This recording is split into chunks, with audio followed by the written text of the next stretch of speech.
ಅಂತ ಹೇಳ್ಬಾರ್ದು. ಇದೇ ನಮ್ಮ ದ್ವಾರಕೇಶ್ ಅವರು ಎಷ್ಟು ಸಿನಿಮಾ ತೆಗೆದಾರ ಸ್ವಾಮಿ. ಅವ್ರ ಗತಿ ಏನಾಗಿದೆ ಇವತ್ತು ನೋಡಿ. ಅವನೊಬ್ಬ ಪುಣ್ಯಾತ್ಮ. ಅವ್ರ ಮನೆ ತಗೊಂಡ್ರು ಸ್ವಾಮಿ ನೀವು ಸ್ವಂತ ಮನೆ ಮಾಡೋ ಗಂಟ ನೀವು ಮನೆ ಇದೆ ಅನ್ನೋದಕ್ಕೆ ಅವ್ನು ಪ್ಯಾನ್ ಇಂಡಿಯಾ ಆದ ಹೀರೋ. ಹಂಗಿರ್ಬೇಕು ಯಾವತ್ತು. ರಿಷಬ್ ಶೆಟ್ಟಿ ಪ್ಯಾನ್ ಇಂಡಿಯಾ ಆದ. ಅದು ಹೊಟ್ಟೆವ್ರಿಗೂ ಸಾಯ್ತಾ ಇದ್ರೆ ಅವರೇ ಸಾಯ್ಬೇಕು. ಒಳ್ಳೆ ಥರ ಇದ್ರೆ ದೇವ್ರು ಕಾಪಾಡ್ತಾ ಅಂತೆ ಯಾವತ್ತು. ಅದೇಂದ್ರೆ ವೆಂಕಟೇಶ್ ನಿಮ್ಮ ಬ್ರಾಹ್ಮಣರು ನಿಮ್ಗೆಲ್ಲ ಗೊತ್ತು. ಇವಾಗ ಬ್ರಾಹ್ಮಣರು ತುಂಬ ವರ್ಷ ಇರ್ತಾರೆ ಅಂದರೆ ಕಾರಣ ನೀವು ಊಟ ಮಾಡೋದು 1 ಗಂಟೆ.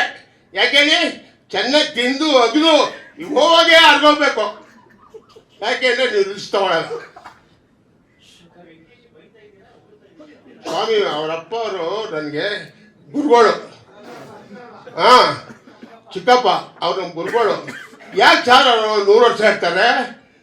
ಊಟ ತಿನ್ಬೇಕಾದ್ರೆ ಅಗಿರಿ ಅಗಿರಿ ಅಗಿರಿ ತಿನ್ನಿ, ಮಜ್ಜಿಗೆ ಕುಡಿದು ನಿದ್ದೆ ಬರ್ತದಂತೆ. ಮಲಿಗೆ 2 ಅವರ್ ಆದ್ಮೇಲೆ ಬೇರೆ ಕೆಲಸ. ಅದು ಬ್ರಾಹ್ಮಣ್ಸ್ ಅನ್ನೋದು. ಅದಾದ್ಮೇಲೆ ಸಟ್ರು ಜಾಸ್ತಿ ಬದುಕಿರೋದು ಬ್ರಾಹ್ಮಣ್ಸ್ ನಂಬರ್ 1, ಸೆಕೆಂಡ್ ಸಟ್ರು. ನಿಮ್ಗೆ ಗೊತ್ತಿಲ್ಲ ನೀವು ಓದಿರ್ಬೇಕು. ಗೊತ್ತಿಲ್ಲ ಕಲ್ತ್ಕೊಳ್ಳಿ. ನಾನು ಪೆದ್ದ ಹೇಳ್ತಾ ಇದ್ದೀನಿ, ಕಲ್ತ್ಕೊಳ್ಳಿ.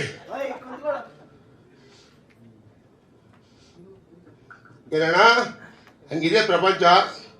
ಅಲ್ಲ ಪ್ರೆಸ್ಸವರು ಆಗಲಿ ಮೀಡಿಯಾ ಆಗಲಿ ನನ್ನ ಸಿನಿಮಾ ಹೊಗಳ್ಬಿಟ್ಟು ಹಾಕ್ಬಿಟ್ರು ಜನ ಬರಲ್ಲ. ಯಾರು 100 ರೂಪಾಯಿ ಕೊಡ್ತಾರೆ ಜನ ನೋಡ್ತಾರೆ. ಅವ್ರು ಜೇಂದ್ರೆ ಆವಾಗ ನನ್ನ ಕಾಸು ಬರ್ತದೆ. ಅರ್ಥ ತಿಳ್ಕೊಂಡಿದ್ದೀನಿ. ನೀವು ಅಷ್ಟೇ ಪಿಕ್ಚರ್ ನೋಡಿ ಚೆನ್ನಾಗಿದ್ರೆ ಬರೀರಿ. ಚೆನ್ನಾಗಿದೆ ಮ್ಯಾಟ್ರ್ ಇದೆ ಅಂತ ಬಡ್ಜೆಟ್ 100 ಕೋಟಿ ಆಗ್ಬೋದು, 50 ಲಕ್ಷ ಆಗ್ಬೋದು. ಕತೆ ಚೆನ್ನಾಗಿದ್ರೆ ಮಾತ್ರ ಬರೀರಿ. ಒಳ್ಳೆ ಮೆಸೇಜ್ ಕೊಡೋಗ್ಬಿಡಪ್ಪ. ಯಾಕೆಂದರೆ ಈ ಪಿಕ್ಚರು ಇನ್ನೊಬ್ರು ಪ್ರೊಡ್ಯೂಸರ್ ಮಾಡಿದರು. ನನಗೆ ಡೈರೆಕ್ಟ್ರು ತೋರಿಸ್ತಾ. ನಾನು ಕಾಲು ಇಟ್ಕೊಂಡ ಬಂದೆ ಹೈದರಾಬಾದಲ್ಲಿ. ಅಣ್ಣ ನೀವು ಒಂದು ಅರ್ಧ ಗಂಟೆ 1 ಅವರ್ ಪಿಕ್ಚರ್ ನೋಡಿ ಅಂತ. ಪಿಕ್ಚರ್ ನೋಡಿದೆ ಮ್ಯಾಟ್ ಇದ್ದ ಬಿಡೆ. ಯಾಕೆಂದರೆ ನನಗೆ ಬರ್ತದೆ. ಕಾರಣ ಏನು ಅಂದರೆ ಬಹುದೂರು ಸಿನಿಮಾನು ಟೇಕ್ ಓವರ್ ಮಾಡೋದು ಗೊತ್ತಿರುವಂಗೆ ಯಾರೋ ಬೇರೆ ಪ್ರೊಡ್ಯೂಸರ್ ಮಾಡಿದರು. ಅವ್ನು ಬಡ್ಜೆಟ್ ಸಾಲದೆ ಅವಾಗ ಡೈರೆಕ್ಟ್ರು ಬಂದು ನಮ್ಮ ಕಾಲು ಇಟ್ಕೊಂಡ. ಹೀರೋ ಬಂದು ಇಟ್ಕೊಂಡ. ಮಿಸ್ಟರ್ ಧ್ರುವ ಸರ್ಜಾ ಮಾಡೋಣ ಇದು ಟೇಕ್ ಓವರ್ ಮಾಡೋಣ ಅಂತ 125 ದಿನ ನರ್ತಕ್ಕೆ ಥಿಯೇಟ್ರು. ಬಹುದೂರು ಸಿನಿಮಾ ಅದಕ್ಕೆ ಮುಂಚೆ ಅದ್ದೂರಿ ಸಿನಿಮಾ ನೆಗ ಇಟ್ಟು ಆದರೂ ಒಂದು ಪಿಕ್ಚರು ಟೇಕ್ ಓವರ್ ಮಾಡಿ ಯಾರೂ ಇಲ್ಲ. ಒಂದೇ ಕನಕಪುರ ಶ್ರೀನಿವಾಸ್ ಚಾಲೆಂಜ್ ಮಾಡಿ ಹೇಳ್ತೀನಿ. ಒಂದೇ ಕನಕಪುರ ಶ್ರೀನಿವಾಸ್ ಟೇಕ್ ಓವರ್ ಮಾಡ್ದ. ಇಟ್ಟು ಮಾಡ್ದ ಪಿಕ್ಚರು. ಯಾಕೆ ಕರ್ಕೊಂಡು ಹೇಳ್ತೀನಿ. ಯಾಕಿದ್ದೆ ಸರ್ ಎಲ್ಲ ಡೈರೆಕ್ಟ್ರುಗಳು ಇರ್ಬೋದು, ಇನ್ನೊಬ್ಬ ಇರ್ಬೋದು, ಮತ್ತೊಬ್ಬ ಇರ್ಬೋದು.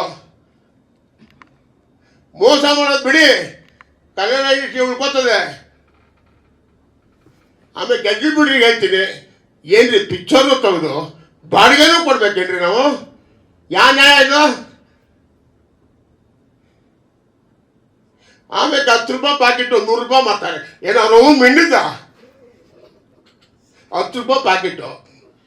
ಒಬ್ಬ ಬಡವ ಯಾರು ಬಂದು ಥಿಯೇಟ್ರಿಗೆ ಬಂದು 10 ರೂಪಾಯಿ ಏನಾರು ಕೊಡಪ್ಪ 100 ರೂಪಾಯಿ ಅಂದರೆ ಎಲ್ಲಿಂದ ತರ್ತಾರೆ ಅವರು? ಯಾಕೆ ಬಾಡಿಗೆ ತಗೊಳ್ಳಲ್ವ ನೀವು?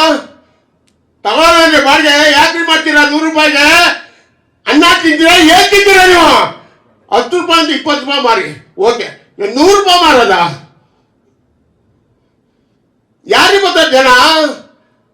ಥಿಯೇಟ್ರಿಗೆ ಯಾರು ಬರ್ತಾರೆ?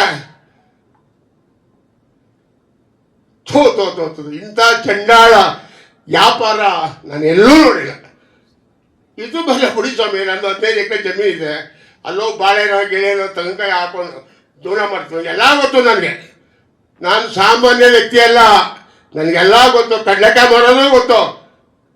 ಬೀದಿ ಮೇಲೆ ನಾವು ಪುಟ್ಟಿ ಹಾಕೊಂಡು ಕಡಲೆಕಾಯಿ ಮಾಡ್ತಾಯಿದ್ವಿ ಆವಾಗ ಕೆಂಟೆಯಲ್ಲಿ. ಕಡಲೆಕಾಯಿ ಕಡಲೆಕಾಯಿ ಕಡಲೆಕಾಯಿ ಅಂತ ಇದ್ದೆ. ಅದು ಗೊತ್ತು. ಬೆಲ್ಲ ಮಾಡೋದು ಗೊತ್ತು. ಜೀವನ ಮಾಡಲಿಕ್ಕೇನ್ರಿ ಮನ್ಸೂನ್ ಬೇಕಾಗಿರೋದು? ಬೆಳಗ್ಗೆ 100 ರೂಪಾಯಿಲೂ ಜೀವನ ಮಾಡ್ಬೋದು, 1 ಕೋಟಿ ರೂಪಾಯಿಲೂ ಜೀವನ ಮಾಡ್ಬೋದು. ಅದು ಜೀವನ. ಬದುಕಿದ್ರೆ ಸಾಕು. ದುಡ್ಡಿನ ಕಾರಣಕ್ಕೇನು 200 ವರ್ಷ 300 ವರ್ಷ ಇರ್ತಾರೇನ್ರಿ ವೆಂಕಟೇಶ್? ಯಾವಾಗ ದೇವ್ರು ಬಾಳ್ತಾ ಇರ್ತಾನೆ ನೀನು ಮಾಡೋದು ಸಾಕು ಆಯ್ ಟಲಿಂಗ್ ಅಂತಾನೆ ಹೋಯ್ತಾ ಇರ್ಬೇಕು. ದೇವ್ ಗೊತ್ತಾಗಲ್ಲ ಹೆಂಗೆ ಹೋಯ್ತೀನಿ ಅಂತ, ಹೋಯ್ತಾ ಇರ್ಬೇಕು. ನನ್ನಿಂದ ಯಾರು ಕೇಳಬಾರ್ದು. ದೇವರು ನಮಗೆ ಕಲಿಸಿರೋದು ಒಳ್ಳೇದು ಮಾಡು, ಇನ್ನೊಬ್ರು ಕೆಟ್ಟದ್ದು ಮಾಡಬೇಡ. ನಿನ್ನ ಕೈಲಾದ ಒಳ್ಳೇದು ಮಾಡು. ಇನ್ನೊಬ್ರು ನೋಡಿ ಅವನು ಹಂಗಾಗೋದ, ನಾನು ಹಿಂಗಾಗೋದ